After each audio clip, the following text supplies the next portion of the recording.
Blessed day everyone, I am Donna Bermal and I will share my reaction to the topic Defining Indicators of Achievement. The fundamental principles underlying social, emotional, and cognitive activities, also known as the habits of mind. In reaction to issues, conundrums, mysteries, they are exhibited by intelligent people. Dr. Ben Akalik and Dr. Arthur L. Costa, co-founder of the Institute of the Habits of Mind, created the 16 habits of mind that also considered as the indicators of achievement. The Institute's goal is to turn school into a learning environment where critical thinking and habits of mind are promoted as valuable traits and are ingrained into the fabric of everyday life.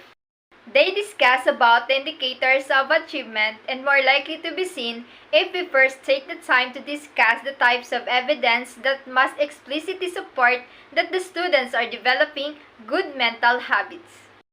They consider the 16 habits of mind as an indicators of achievement, such as persisting, managing impulsivity, listening with understanding and empathy, thinking flexibly, thinking about thinking or metacognition, striving for accuracy, questioning and posing problems, applying past knowledge to a new situations, thinking and communicating with clarity and precision, gathering data through all senses, creating, imagining and innovating, responding with wonderment and awe, taking responsibility and risk, finding humor, thinking interdependently, and remaining open to continuous learning.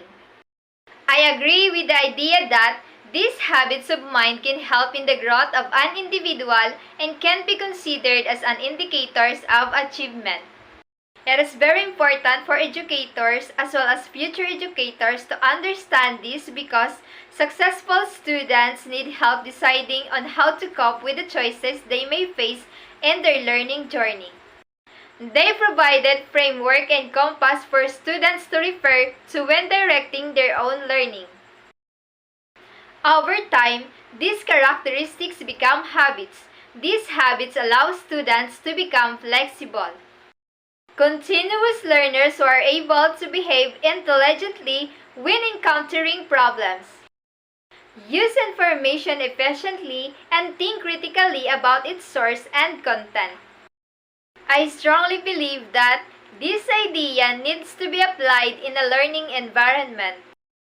Persisting. In order to be persistent, you must commit your goal and keep going. By motivating students to learn more and work towards their objectives, this aid to their learning. Managing impulsivity. This mentality encourages us not to hesitate but to explore other alternatives. In other words, when thinking of answers and selecting a course of action, we should be practicing patience, listening with understanding and empathy. Whenever we engage in these behaviors, we need to catch ourselves to strengthen those skills. This can also aid in learning since when we listen to understand, we have a better understanding of the concepts and issues. Thinking flexibly. This relates to educational settings since it leads to deeper knowledge when we employ many perspectives. Thinking about thinking or metacognition. When adopting these habits, we should be conscious of our thought process. And for striving for accuracy, this helps us to make sure our actions are accurate. Questioning and posing problems. Presentation problems and questioning lead to learning.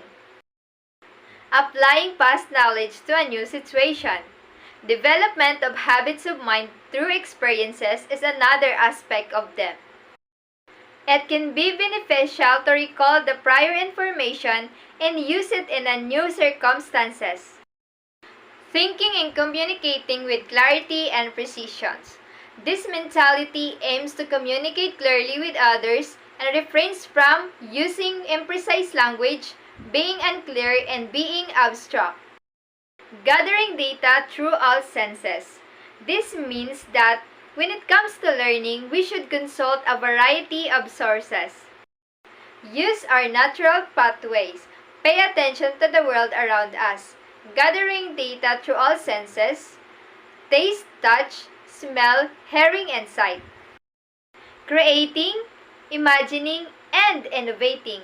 Try a different way, generating a new and novel ideas, fluency, and originality. Responding with wonderment and awe. We need to be passionate about the subject, willing to learn more, and interested in it. Taking responsible risks. It is crucial to view failures as an opportunity to learn and develop rather than as a reason to punish ourselves. Finding humor. Even if the lesson we are learning are important, we can help them stick by relating to happy stories. Thinking interdependently. Work together. Being able to work and learn from others in reciprocal situations. Remaining open for continuous learning. Learning from experience. And feedback is used by students who have cultivated these habits of mind.